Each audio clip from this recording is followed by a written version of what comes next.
തുടർഭരണം ലഭിച്ചതോടെ പാർട്ടി നേതാക്കളിൽ പണമുണ്ടാക്കാനുള്ള ആർത്തിയാണെന്നും ഈ രീതിയിലാണ് മുന്നോട്ടു പോകുന്നത് എങ്കിൽ ശുഭകരമല്ല എന്നും CPIM പ്രവർത്തന റിപ്പോർട്ട്.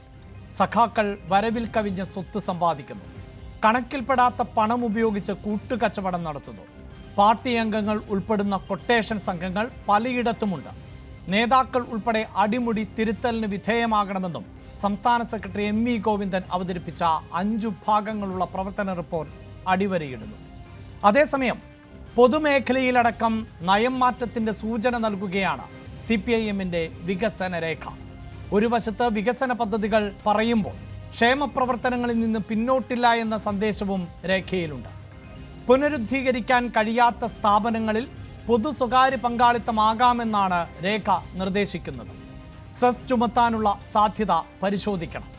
താൽപ്പര്യമുള്ളവർക്ക് നടത്തിക്കൊണ്ടുപോകാൻ വ്യക്തമായ നിബന്ധനയോടെ കരാറിൽ ഏർപ്പെടുന്നതും പരിശോധിക്കാമെന്ന് വികസന രേഖയിൽ പറയുന്നു.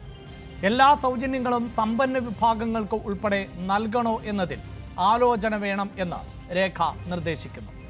അതേസമയം വരുമാനത്തിൻ്റെ അടിസ്ഥാനത്തിൽ ജനങ്ങളെ പ്രത്യേക വിഭാഗങ്ങളിലാക്കി ഫീസ് ചുമത്തണമെന്ന നിർദ്ദേശങ്ങൾ വിവാദങ്ങൾക്ക് വഴിയൊരുക്കുകയാണ്. ഏറെക്കാലമായി വർധന വരുത്താത്ത മേഖലകളിൽ ഫീസോ നികുതിയോ വർദ്ധിപ്പിക്കണം എന്നും ശുപാർശയുണ്ട്.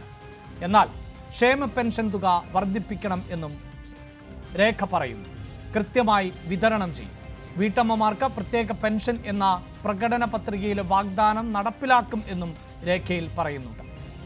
വികസന വിരുദ്ധരെന്നും സ്റ്റാലിനിസ്റ്റ് പാർട്ടി എന്നുമുള്ള രാഷ്ട്രീയ എതിരാളികളുടെ വിമർശനങ്ങൾക്ക് തടയിടുകയാണോ നയരേഖയിലൂടെ CPIM എന്നാണ് പരിശോധിക്കുന്നത്. എല്ലാ പ്രേക്ഷകർക്കും പ്രൈം ഡിബേറ്റിലേക്ക് സ്വാഗതം.